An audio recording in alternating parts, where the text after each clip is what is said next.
नमस्कार, मैं हूं आपके साथ पराग गुप्ता। आप देख रहे हैं इंडिया न्यूज। मध्य प्रदेश, छत्तीसगढ़ और वक्त हो गया है बड़ी बहस मध्य प्रदेश का। आज बात होगी सत्र पर सियासत की। मध्य प्रदेश का बजट 1 मार्च को पेश होने जा रहा है। आज मध्य प्रदेश विधानसभा के बजट सत्र के दूसरे दिन सदन के पटल पर आर्थिक सर्वेक्षण की रिपोर्ट पेश की गई। मुख्यमंत्री शिवराज सिंह चौहान ने आर्थिक सर्वेक्षण में जो तथ्य सामने आए हैं उस पर कहा कि वो सिद्ध करते हैं कि प्रदेश की आर्थिक स्थिति मजबूत हुई है। मध्य प्रदेश के बजट का आधार और कर संग्रहण बढ़ता जा रहा है। साथ ही प्रदेश की विकास दर में 16.34% की बढ़ोतरी हुई है। इधर राज्यपाल मंगूभाई पटेल के कल यानी 27 फरवरी को हुए अभिभाषण पर भी चर्चा हुई। विपक्ष की ओर से आज सदन में कटौती पर प्रस्ताव लाने की बात कही गई। नेता प्रतिपक्ष डॉक्टर गोविंद सिंह ने राज्यपाल के अभिभाषण पर कटौती प्रस्ताव लाने की तैयारी की है। साथ ही उन्होंने कहा कि सरकार ने राज्यपाल से जो भाषण दिलवाया है उसमें असफल योजनाओं का सफलतापूर्वक व्याख्यान किया गया है। साथ ही डॉक्टर गोविंद सिंह ने बताया कि सीधी बस दुर्घटना को लेकर ध्यानाकर्षण लगातार चर्चा कराने के लिए अध्यक्ष ने आश्वासन दिया है। सबसे पहले सदन पहुंचे जनप्रतिनिधियों का बयान सुन लेते हैं, फिर आगे बड़ी बहस पर चर्चा करेंगे।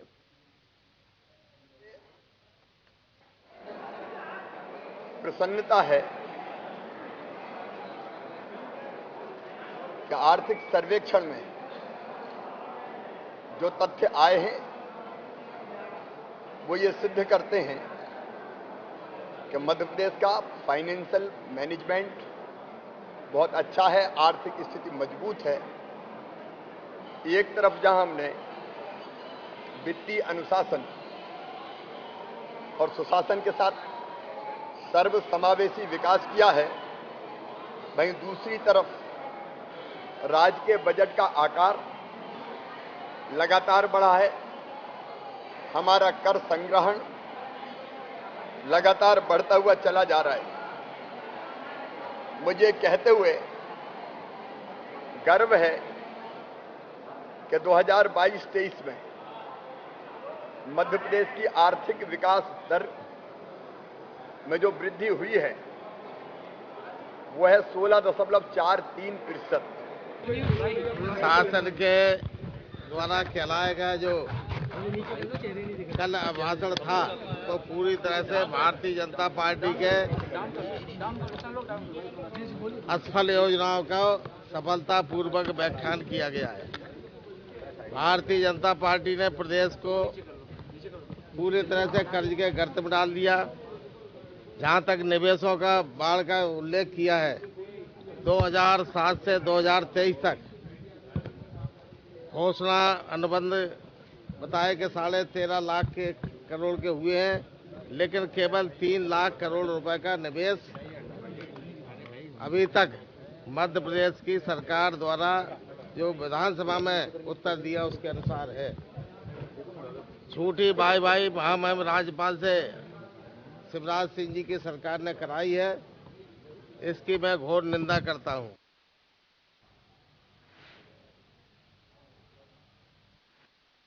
देश की अन्य विधानसभाओं में भी ई बजट आ रहा है, तो एक आईपैड पे ई बजट रहेगा और धीरे धीरे टेक्नोलॉजी का हम उपयोग करेंगे। प्रदेश की जनता ने देखा है कि कमलनाथ जी की सरकार का 1 वर्ष का जो बजट था उसका अंतर और पिछले 18 वर्ष जो 18 बजट ये लाए उसका अंतर 19वां बजट ला रहे हैं।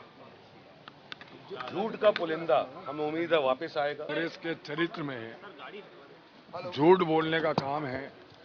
कांग्रेस के पास कुछ बचा नहीं है। पिछले सत्र में अविश्वास का प्रस्ताव लाए थे, जो अविश्वास का प्रस्ताव लाए वो नहीं थे। पूर्व मुख्यमंत्री जो कांग्रेस के अध्यक्ष वो नहीं थे, तो इन पे आप कैसे विश्वास करोगे? रिजर्व बैंक जो शिवराज सिंह जी ने कर्जा लिया, सरकार से लिया और चुका नहीं पाया, तो जो गारंटी में हमने अपनी संपत्ति रखी थी वो संपत्ति सरकार रिजर्व बैंक ने बोली के लिए मार्केट में लेके आ गई है। उसके भी प्रमाण मैं आपको देता हूं। करते हो क्या वो प्रदेश के लिए कुछ अच्छा कर सकते हैं? कांग्रेस का एजेंडा केवल और केवल मध्य प्रदेश को गर्त में डालने का है। महामहिम राज्यपाल जी के अभिभाषण में किसानों, आदिवासियों, हमारे अनुसूचित जाति वर्ग के भाइयों के लिए ऐसा कुछ भी नहीं है। आदिवासी इलाकों में शिक्षा और स्वास्थ्य जैसी बुनियादी सुविधाओं के लिए ऐसा कुछ। चलिए, हमारे साथ दो खास मेहमान जुड़ गए हैं, सीधा आपका परिचय करा दें। कांग्रेस पार्टी से प्रवक्ता बयान खोंकल हैं, बीजेपी से प्रवक्ता सनवर पटेल हमारे साथ हैं। आप दोनों का बहुत स्वागत है चर्चा का हिस्सा बनने के लिए।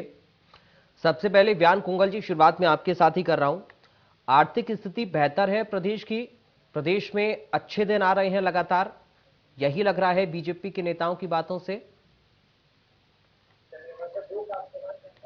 देखिए गुप्ता जी, ये भारतीय जनता पार्टी के नेताओं की बातों से तो लग रहा है, मंत्री जी की बातों से तो लग रहा है, लेकिन राजनीतिक दुरुपयोग जो अपनी वाहवाही कराने के लिए माननीय महामहिम राज्यपाल जी का किया है, उनकी बातों से तो लग रहा है, लेकिन कहीं ना कहीं ये मध्य प्रदेश की 8 करोड़ जनता की बातों से नहीं लग रहा। 8 करोड़ जनता की भावनाओं से दूर दूर तक ऐसा नहीं लग रहा। आज मध्य प्रदेश की अगर आप जमीनी स्थिति देखेंगे, 19वां बजट पेश करने जा रहे हैं और मध्य प्रदेश का हर वर्ग आज परेशान है। वित्तीय स्थिति प्रदेश की इतनी गड़बड़ है कि रिजर्व बैंक से जो सरकारी संपत्तियां गिरवी रख के जो लोन लिए गए थे, उन लोन वो भर नहीं पाए। गिरवी रखी हुई संपत्तियों को बोली के लिए निकाल दिया गया रिजर्व बैंक द्वारा। इससे बुरी स्थिति क्या होगी कि लगभग 4 लाख करोड़ रुपए का कर्ज है, प्रति व्यक्ति कर्ज लगभग 45,000 रुपए से ज्यादा हो चुका है। और बड़ी बड़ी बात हाँकना चुनावी वर्ष में ये भारतीय जनता पार्टी का एक पैटर्न बन चुका है, उनकी आदत पे शुमार हो चुका है। तो पिछले 2-3 बार से तो ये मैं बोल सकता हूँ कि 3 बार तो प्रदेश की जनता ने इस पैटर्न को समझने में थोड़ा सा चूक गई, लेकिन कहीं ना कहीं अब 2018 के बाद से एक ट्रेंड चला है कि जनता इनकी झूठी बातों को, इनकी घोषणाओं को कहीं ना कहीं बहुत अच्छी तरीके से समझ रही है।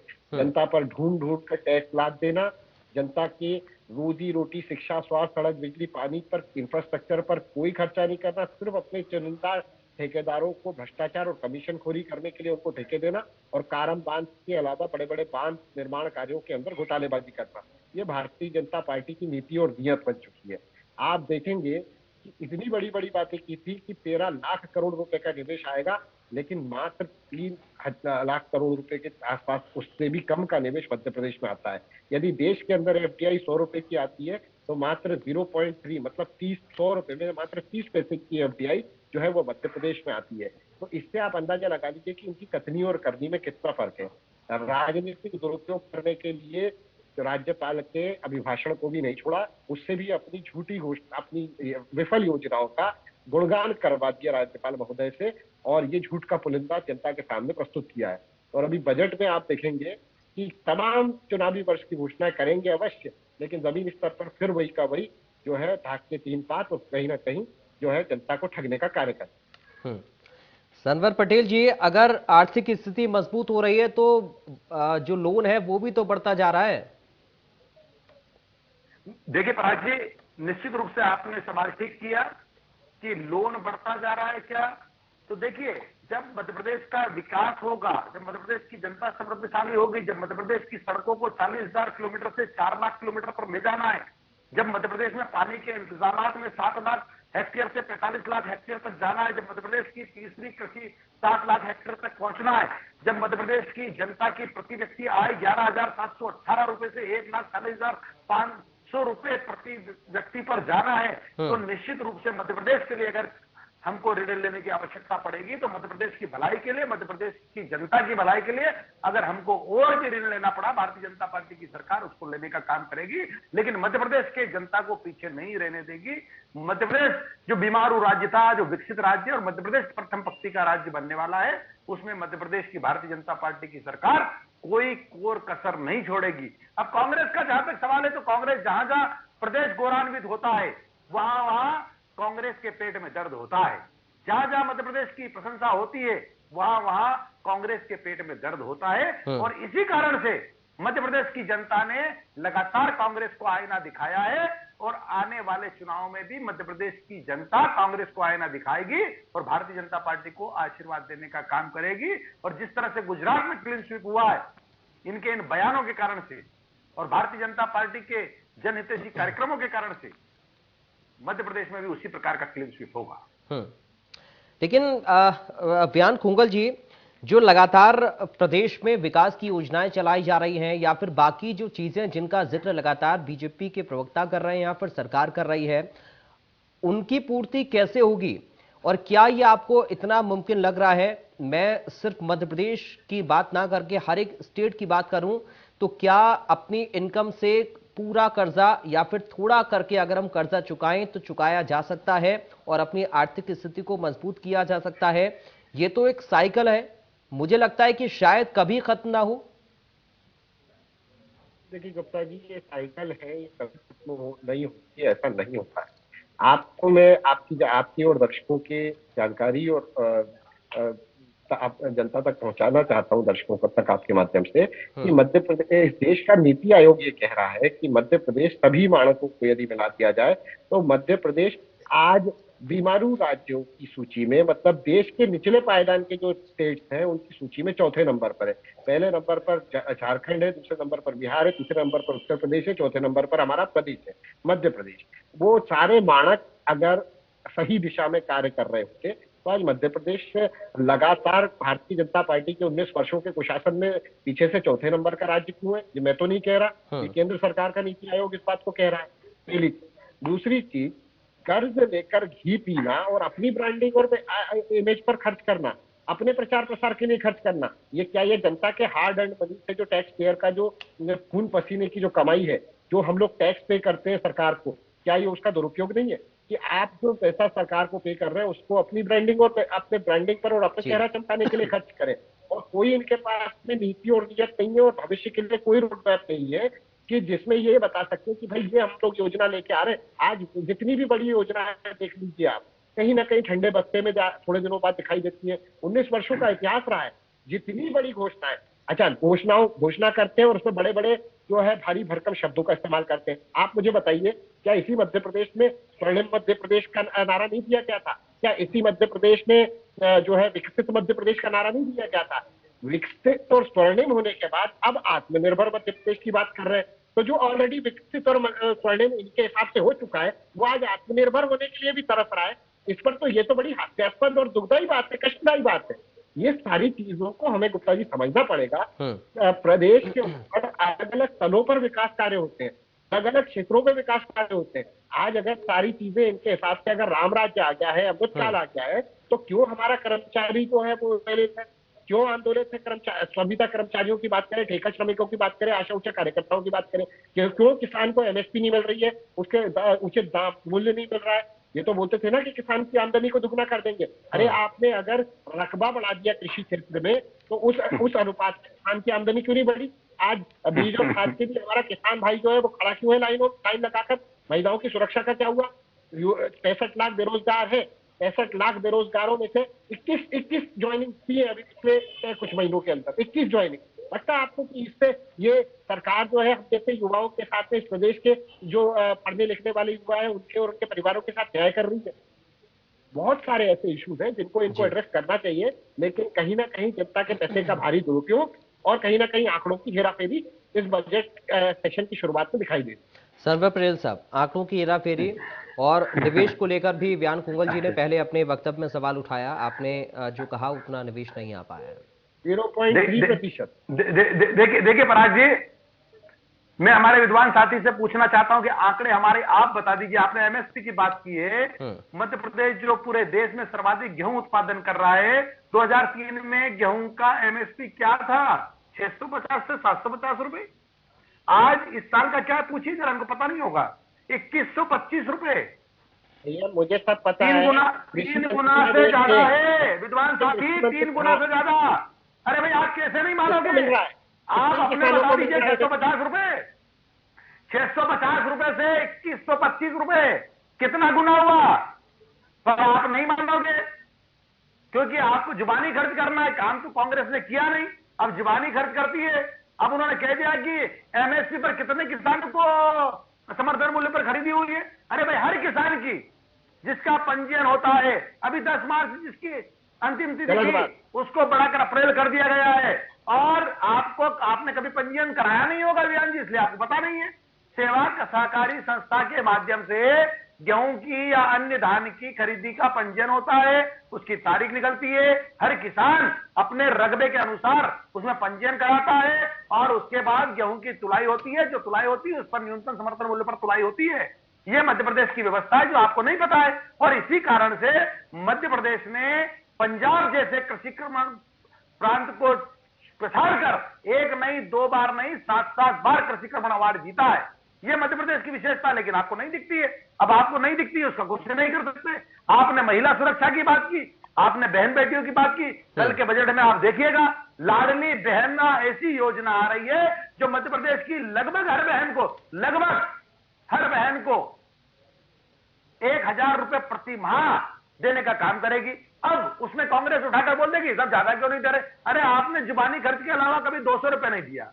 आपने उन बहनों का अपमान किया, आपके वरिष्ठ नेताओं ने उनको टंचमाल कहा, आपने उनको कहा, आपने उनको सजावट की वस्तु कहा। वो हमारी लाडली बहना है। भारतीय जनता पार्टी का नेतृत्व इस बात को समझता है और इसीलिए उनके सम्मान में लाडली बहना योजना आ रही है। आपने तो कहा कि साहब कोई योजना काम की नहीं है।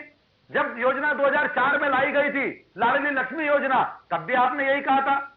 लेकिन आज 45 लाख परिवार ऐसे हैं जहां लाडली लक्ष्मी बेटियां लाडली लक्ष्मी बन चुकी है और उनको राशि उनकी दी जा चुकी है। तो ये मध्य प्रदेश में बहनों का और बेटियों को गौरवान्वित होने के योजनाएं हैं और इनके माध्यम से जो जन्म दर होती है, वो जन्म दर हमारी बेटियों की मध्य प्रदेश में पूरे देश में सर्वाधिक बढ़ी है।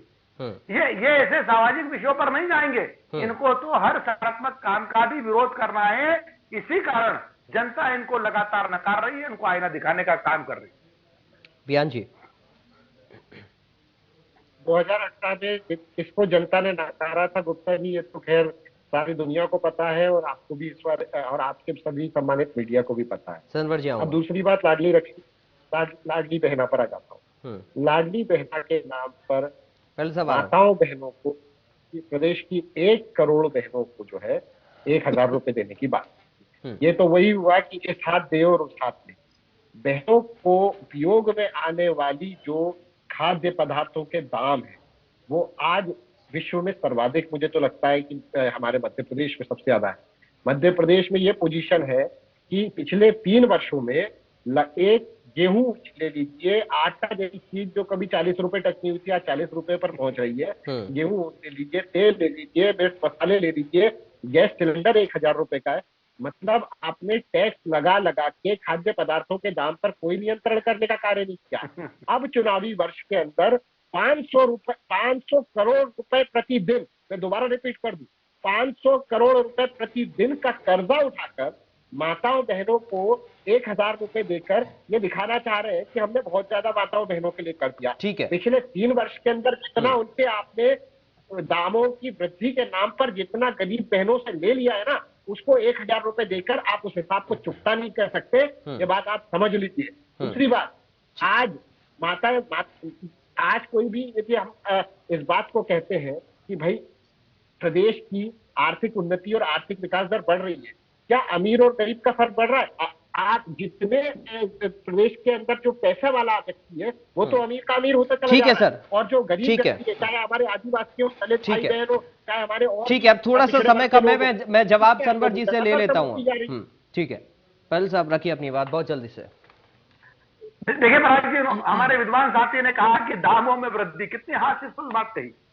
एक तरफ वो कहते हैं कि गेहूं के दाम नहीं बढ़े, दूसरी तरफ कहते हैं कि गेहूं के दाम बढ़े। कितने विरोधाभास है। फिर तीसरी तरफ वो कहते हैं कि हमारे मध्य प्रदेश की बहनों ने सर्वाधिक दाम पर आटा खरीदा। छत्तीसगढ़ और राजस्थान में तो 5 रुपए किलो आटा मिल रहा है।